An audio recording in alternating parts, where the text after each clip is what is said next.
আলিপুর আবহাওয়া দপ্তর যখন বলছে যে একাধিক জেলা কলকাতাতেও ভারী বৃষ্টির সতর্কতা রয়েছে, তখনই পুরসভা এই সামগ্রিক পরিস্থিতিটা মোকাবিলা করতে কতটা তৎপর, কি কি ব্যবস্থা নেওয়া হচ্ছে জানাবেন বিস্তারিতভাবে আমাদের প্রতিনিধি অনির্বাণ বিশ্বাস আমাদের সঙ্গে রয়েছেন। অনির্বাণ, দেখো ইতিমধ্যে কিন্তু তারক সিংহ তিনি কিন্তু এসে পৌঁছেছেন কলকাতা পুরসভার কন্ট্রোল রুমে, আর কিছুক্ষণের মধ্যে মেয়র ফিরহাদ হাকিম তিনিও কিন্তু পৌঁছবেন যেমনটা আমরা জানতে পাচ্ছি। এবং তার পাশাপাশি যেটা জানতে পাচ্ছি যে গত 5 ঘন্টায় 12টা থেকে 5টার মধ্যে যে বৃষ্টি হয়েছে সেই বৃষ্টি কিন্তু একেবারে রেকর্ড ভাঙা বৃষ্টি হয়েছে।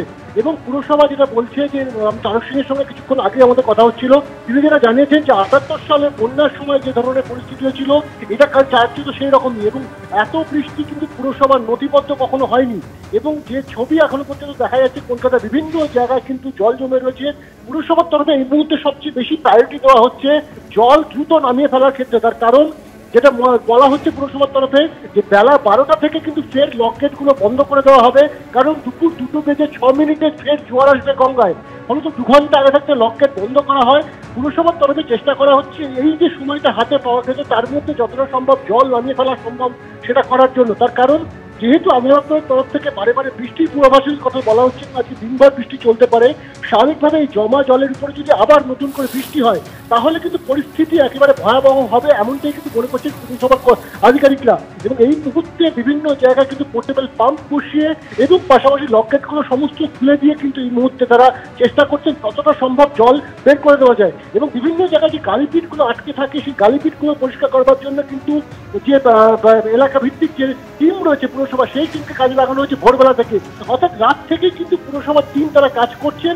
এই মুহূর্তে এত পরিমাণ বৃষ্টি হয়েছে যে পুরসভা কিন্তু গোটা পরিস্থিতি তারা কিন্তু নিয়ন্ত্রণে নিয়ে আসতে পারছেন না। তবে যেটা বলছেন যে যদি বৃষ্টি না হয় তাহলে কিন্তু এই জল 5 থেকে 6 ঘন্টার মধ্যে নেমে যাবে এবং শহর আস্তে আস্তে আবার স্বাভাবিক পরিস্থিতি ফিরবে। কিন্তু যে পূর্বাভাস রয়েছে পুরসভার আবহাওয়া দপ্তরের তরফে, সেই পূর্বাভাস যদি সত্যি হয় তাহলে কিন্তু পরিস্থিতি ফের একবার ভয়াবহ হতে পারে কলকাতা শহরে। একেবারে অনির্বাণ, ধন্যবাদ। অর্থাৎ পরিস্থিতি কিরকম জটিল হয়ে উঠেছে দেখুন, হাতে কিন্তু আর পুরসভার কাছে ঘন্টা 4 বেলা 12টার মধ্যে যদি আর বৃষ্টি না হয় সেক্ষেত্রে কলকাতা পুরসভা এই মুহূর্তে যুদ্ধকালীন তৎপরতায় কাজ করছে। শহর থেকে জল নিষ্কাশনের ব্যবস্থা তারা করছেন, ইতিমধ্যেই তারা পোর্টেবল পাম্পের ব্যবহার করছেন। কিন্তু সমস্যা হচ্ছে লকগেট বন্ধ করার সময় বেলা 12টা থেকে বিকেল 4টের মধ্যে, কারণ গঙ্গায় জোয়ার আসবে আজ দুপুর 2:06। আর সেই লকগেট বন্ধ থাকা অবস্থায় কলকাতা যদি জলমগ্ন থাকে, তার উপরে যদি আবার বৃষ্টি হয় তাহলে কিন্তু নতুন করে বানভাসী হওয়ার আশঙ্কা থাকছে। বেলা বাড়ছে, অর্থাৎ ইতিমধ্যেই কিন্তু মানুষজন পথে বেরোতে শুরু করছেন। কিন্তু যান চলাচলের কি অবস্থা, রাস্তাঘাটের এই অবস্থা, আর যারা ট্রেনে আসার চেষ্টা করবেন সেখানেও কিন্তু রেল পরিষেবা সম্পূর্ণ ব্যাহত। শিয়ালদা দক্ষিণ শাখায় সকাল থেকে ট্রেন চালানো সম্ভব হয়নি, চরম দুর্ভোগের মধ্যে পড়েছেন নিত্যযাত্রীরা। যদিও শিয়ালদা মেন বনগাঁ শাখায় ট্রেন দেরিতে শুরু হয়েছে চলাচল, ট্র্যাকে জল ঢুকে যাওয়ায় কিন্তু মেট্রো পরিষেবা ব্যাহত হয়েছে। ময়দান থেকে টালিগঞ্জ পর্যন্ত ট্রেন চলাচল করছে না। দক্ষিণ কলকাতার দিকে যারা আসার চেষ্টা করবেন তাদের জন্য কিন্তু সমস্যা, তার কারণ একদিকে শিয়ালদা দক্ষিণ শাখা, সেখানে কিন্তু সকাল থেকে স্বাভাবিকভাবে যেভাবে অন্যান্য দিন ট্রেন চলাচল করানো সম্ভব হয় তা সম্ভব হয়নি অতিবৃষ্টির কারণে। এবং মেট্রো চলাচল কিন্তু ময়দান থেকে টালিগঞ্জ পর্যন্ত বন্ধ রয়েছে, যদিও ইস্ট ওয়েস্ট মেট্রো স্বাভাবিকভাবেই চলাচল করছে।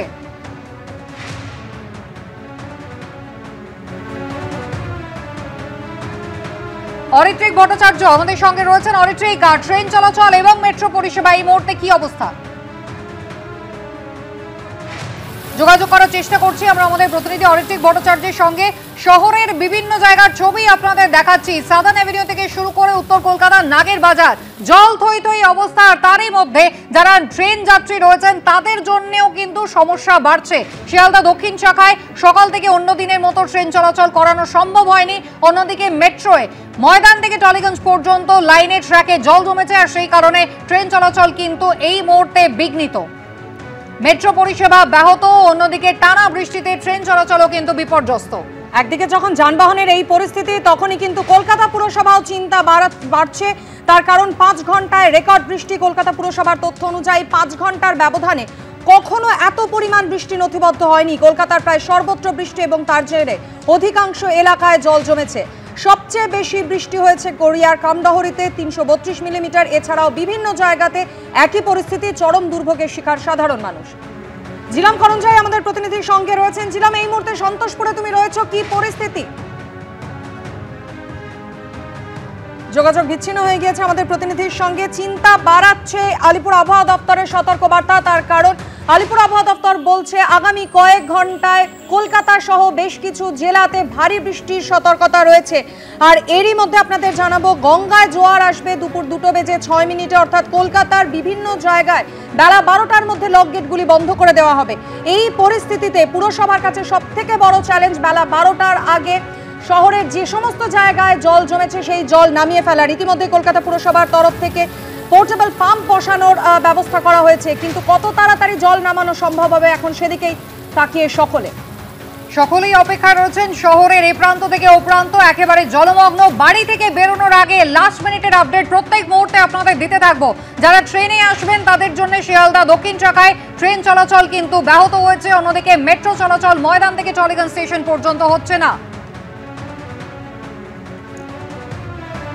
জল ঢুকে গিয়েছে বাড়ির মধ্যে, দোকান বাজারে একেবারে শেষ মুহূর্তের কেনাকাটা। একেবারে শনিবার থেকে শুরু হবে পুজো পঞ্চমী, কিন্তু তার আগে আবারও কিন্তু নতুন করে নিম্নচাপের আশঙ্কা তৈরি হচ্ছে। বৃহস্পতিবার থেকে সরাসরি জিলাম করঞ্জাই রয়েছেন। জিলাম, শহরের আনাজ কানাচের ছবি প্রত্যেক মুহূর্তে আমরা দর্শকদের সামনে তুলে ধরছি। সন্তোষপুর কি অবস্থা?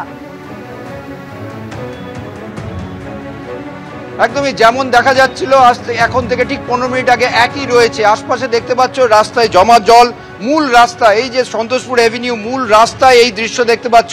আমার সহকর্মীর সঙ্গে রয়েছে এখানে, যারা বাধ্য হচ্ছেন বেরোতে, এই যে যারা অফিস যেতে হবে, যাদের কাজে যেতে হবে, নিত্যযাত্রীদের, তাদের কি পরিস্থিতি দেখতে পাচ্ছ সামনে এই রাস্তায়। পুরো রাস্তাটা এই যে দৃশ্য, এই দৃশ্য খালি একটা জায়গা নয়। ডান দিকে আমার সহকর্মীকে দেখাতে বলবো যে ডান দিকে যে পরিস্থিতি, পুরো 2 কিলোমিটার প্রায় এই একই দৃশ্য, এবং এই রকম হাঁটু জল ডিঙিয়ে তাদেরকে যেতে হচ্ছে। যারা অফিসে যাচ্ছেন বা যারা কাজে যেতে বাধ্য হচ্ছেন তাদেরকে এই পরিস্থিতির মধ্যে দিয়েই যেতে হচ্ছে। কারণ তাদের বক্তব্য যে এরকম দৃশ্য তারা গত 20 বছরে দেখেননি। যদিও আবহাওয়া দপ্তর সূত্রে যেটা জানা যাচ্ছে যে দক্ষিণ কলকাতায় এখন অবধি প্রায় 300 মিলিমিটার বৃষ্টি হয়েছে। গত কয়েক ঘন্টায় রাতের যে টানা বৃষ্টি হয়েছে তাতে প্রায় 300 মিলিমিটারের বেশি বৃষ্টি হয়েছে, এবং এই যে জমা জল, এই জমা জল টানার এই রাস্তা থেকে নিকাশির ব্যবস্থা না হলে কোনোভাবেই পরিস্থিতি স্বাভাবিক হবে না।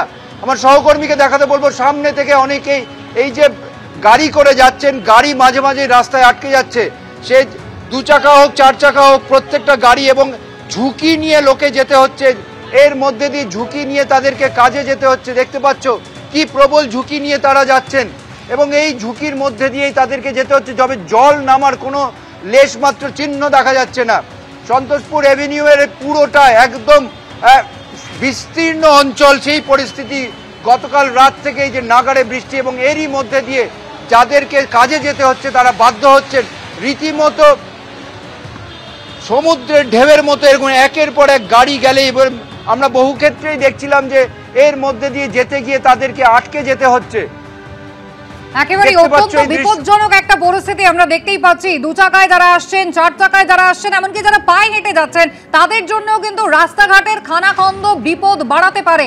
ইতিমধ্যেই শহরে একটি মর্মান্তিক ঘটনা ঘটে গিয়েছে। নেতাজি নগরে একজন সাইকেল আরোহী, তিনি ব্যালেন্স রাখতে পারেননি এই প্রবল জমা জলে, আর তাতেই একটি বিদ্যুতের খুঁটিতে হাত দেন তিনি। বিদ্যুৎ স্পৃষ্ট হয়ে তার মৃত্যু হয়েছে যেমনটা জানা যাচ্ছে।